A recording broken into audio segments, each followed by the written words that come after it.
Зошто вакво нешто повторно се случи? Државата мора системски да реагира, порача градоначалникот на Цетиње Никола Ѓурашковиќ после големата трагедија во Црна Гора во која беа убиени 12 луѓе. Според него државата тоа им го должи на жртвите и нивните семејства. Сите треба да се запрашаме зошто вакво нешто повторно се случи и зошто како општество го дозволивме тоа. Државата мора системски да реагира. Тоа им го должиме на жртвите и нивните семејства. Одговорноста мораме и сакаме јасно да ја бараме.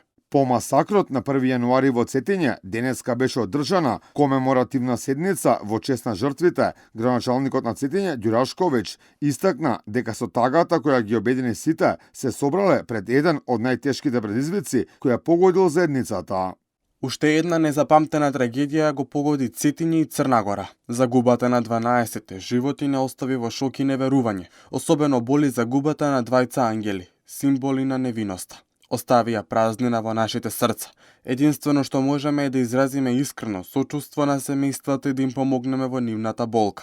На комеморацијата присуствуваа првиот човек на Црна Гора, Јаков Милатовиќ, министрот за надворешни работи на Црна Гора, Ервин Ибрахимовиќ, бројни министри од владата на Црна Гора, представници на локалната власт, како и членови на семејствата на трагично загинатите поради трагедијата на Цетиње во Црна Гора беше прогласена тродневна жалост на 2, 3 и 4 јануари. Инаку во Цетиње слична трагедија имаше и пред 2 години. Тогаш беа убиени 10 луѓе. Во Црна Гора во моментов се размислува за идејата за разоружување, односно граѓаните да го предадат оружјето кое нелегално го поседуваат.